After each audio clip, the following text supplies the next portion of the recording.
Students, स्वागत है आपका अपना यूट्यूब चैनल इम्पैक्ट लर्निंग में। तो चलिए दोस्त, आज के इस वीडियो में हम लोग देखने जा रहे हैं गणित के कुछ महत्वपूर्ण सवाल।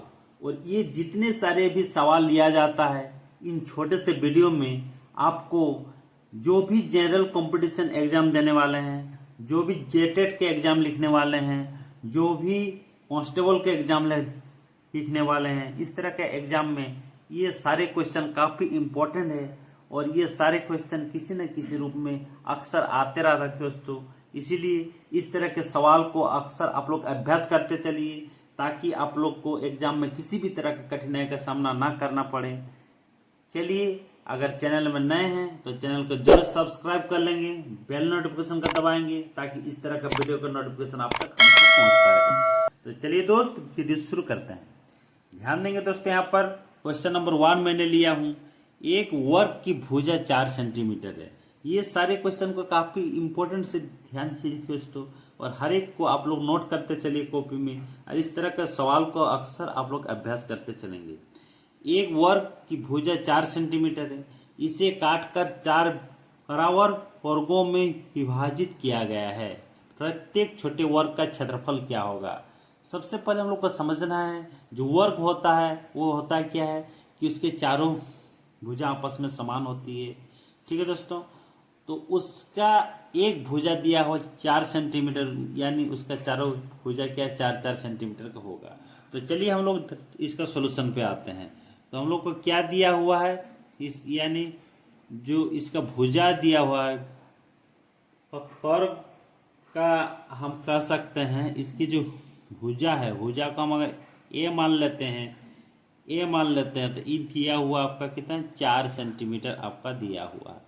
ठीक है दोस्तों, अभी इसका क्षेत्रफल अगर हम लोग लेते हैं, अभी वर्ग का क्षेत्रफल ले लेते हैं, तो इसका क्षेत्रफल क्या हो जाएगा? इसका क्षेत्रफल हो जाएगा आपका भुजा स्क्वायर, यानी ए का स्क्वायर हो जाएगा। ठीक है दोस्तों, यानी 4 स्क्वायर, यानी क्या हो जाएगा? ये आपका 16 सेंटीमीटर स्क्वायर हो जाएगा। अभी क्या पूछा गया आपका कि प्रत्येक छोटे वर्ग, ध्यान देंगे दोस्तों, यहाँ पर प्रत्येक छोटे वर्ग का क्षेत्रफल क्या होगा। अब इस छोटे वर्ग का क्षेत्रफल क्या होगा? तो सबसे पहले हम लोग का ये क्षेत्रफल तो हो गया, इसको कितना भागों में इसको डिवाइड किया गया? 4 इक्वल डिवाइड किया गया है। ठीक है, तो हमको छोटे जो हम लिख सकते हैं यहाँ पर कि therefore प्रत्येक छोटे वर्ग का क्षेत्रफल क्या लिख सकते हैं? प्रत्येक छोटे वर्ग का क्षेत्रफल। इतना आपको लिखने की जरूरत नहीं है, अभी मैंने यहाँ समझाने के लिए लिख रहा हूँ। आप लोग को जब एग्जाम में करने का रहेगा इतना लिखने की जरूरत नहीं है। तो प्रत्येक छोटे वर्ग का क्षेत्रफल क्या हो जाएगा? टोटल का आया गया आपका 16 सेंटीमीटर के डिवाइडेड बाय क्या कर देंगे 4, यानी आपका एक काटेंगे तो क्या हो जाएगा 4 सेंटीमीटर स्क्वायर आपका आ जाएगा। यही आपका आंसर हो गया दोस्तों। तो हम कह सकते हैं इसका जो सही उत्तर हो जाएगा ऑप्शन नंबर ए इसका सही उत्तर हो जाएगा। तो इस तरह से सवाल को समझते हुए सवाल का बारीकी से आपको आंसर देने की जरूरत है। तो चलिए दोस्त, अगला सवाल पे देखते हैं। अगला सवाल है क्या चीज़? ये सवाल भी काफ़ी इम्पोर्टेंट है। अगला सवाल है आपकी स्क्रीन पे कि वो संख्या जो 1 से 10 यानी दोनों सम्मिलित तक सभी संख्याओं से विभाज्य होगी निम्न है। ये आपका ऑप्शन 4 ऑप्शन दिया हुआ है। इस क्वेश्चन में क्या कहा जा रहा है, इसमें है कि मान लीजिए 1 से 10 दोनों सम्मिलित भी, माने 1 2 3 4 5 6 7 8 9 10, ये 200 संख्या से जितने से जो भी संख्या इन 4 से एक उत्तर होगा, वो संख्या क्या होगा? 1 से भी काटेगा, 2 से भी काटेगा, 3 से भी काटेगा, आपको 4 से भी विभाज्य होना चाहिए, 5 से, 6 से, 7 से, 8 से, 9 से, 10 से, 1 से लेकर 10 तक सभी संख्याओं में क्या होना चाहिए? विभाज्य होना चाहिए। दोस्तों ये काफ़ी इंपॉर्टेंट, इसमें समझने वाले क्या है, इसका अगर हम लोग सोल्यूशन निकालना चाहेंगे तो सीधा सीधा इसको क्या करना है, जो 1 2 3 4 5 6 7 8 9 तथा 10, ये जितने सारे संख्या हैं इसका क्या निकालना होगा? इसका एलसीएम निकाल लेना होगा।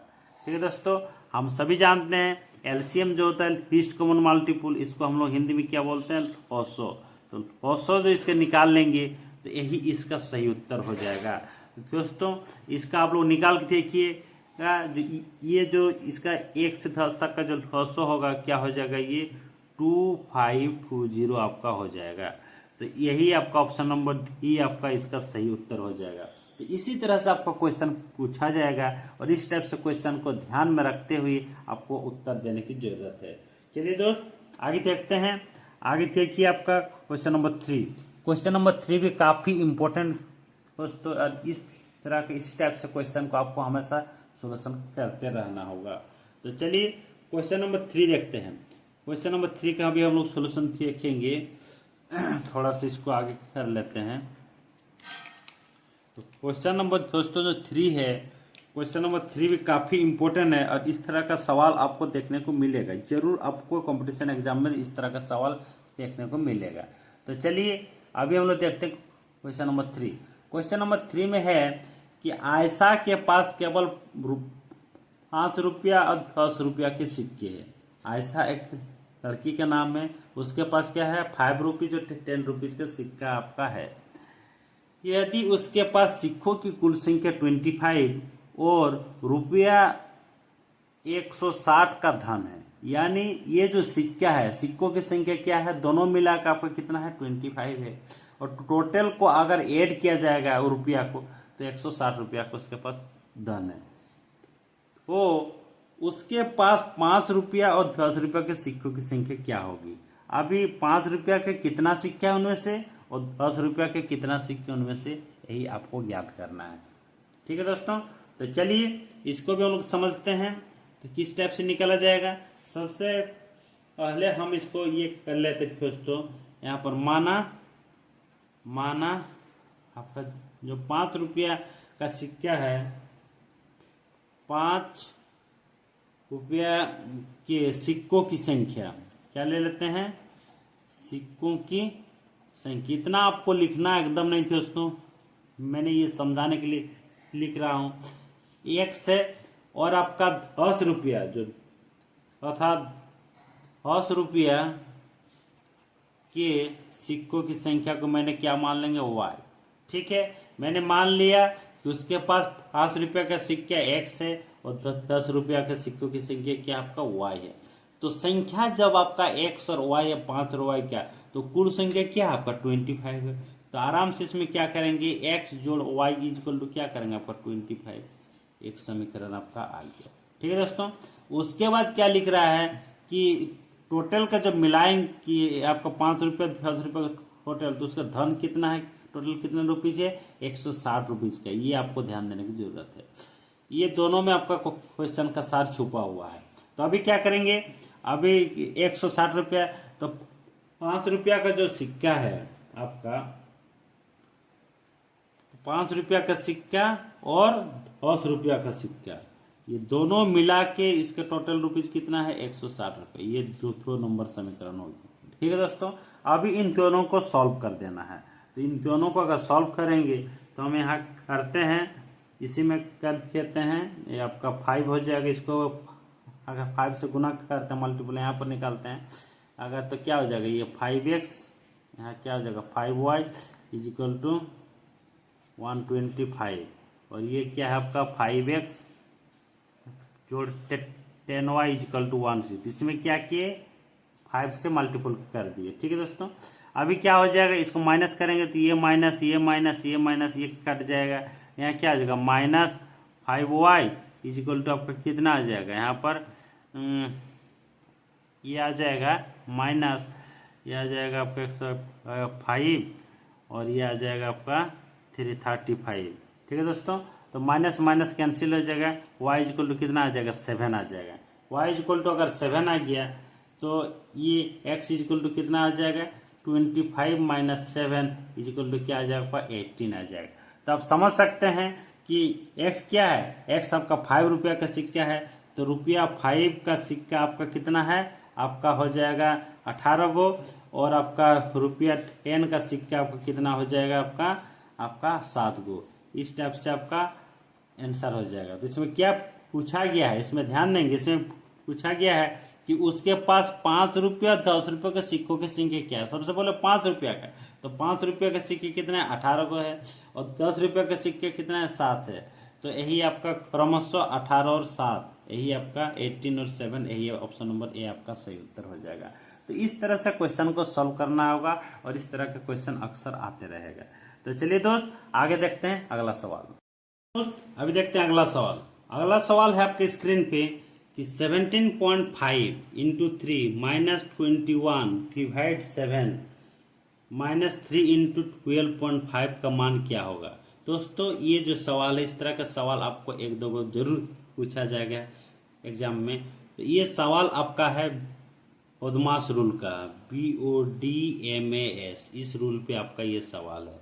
तो इसमें करना क्या है, सबसे पहले देखना है ब्रैकेट है कि नहीं, उसके बाद ऑफ है कि नहीं, उसके बाद डिवाइड देखना है, फिर multiplication, then addition, then subtraction. इस टाइप से आपको इसको सॉल्व किया जाता है। इससे पहले के वीडियो में भी इस टाइप से क्वेश्चन आपको मैं लेके समझाया हूँ। तो चलिए अभी मैं देखता हूँ इसमें है क्या चीज़, इसमें डिवाइड है, मल्टीप्लिकेशन है, सब्ट्रैक्ट है। तो सबसे पहले किसका वर्क होगा, आपका डिवाइड होगा वर्क होगा। यहाँ पर एक बार लिख लेता हूँ मैं, यहाँ क्या है 17.5 इंटू 3 माइनस 21 डिवाइड, यहाँ एक ही बार में कर देते हैं, डिवाइड मतलब 1/7 हो जाएगा, माइनस 3 इंटू 12.5 हो जाएगा। ठीक है दोस्तों, इसको जब सॉल्व करेंगे तो मल्टीप्लाई अभी हो गया सब, तो मल्टीप्लाई होगा तो यहाँ 7 1 7 7 3 21 हो जाएगा। उसके बाद इसको गुना करेंगे तो ये क्या हो जाएगा, आपका 5 हो जाएगा, ये 2 हो जाएगा, फिर आपका क्या हो जाएगा, आपका 5 हो जाएगा, 525 हो जाएगा, 525 मतलब 52.5 हो जाएगा। ठीक है दोस्तों, ये -3 आ जाएगा और ये कितना आ जाएगा, ये आ जाएगा आपका 15 पर हाथ मेरा 1 7 हो जाएगा, ये 3 मतलब 37.5 आ जाएगा।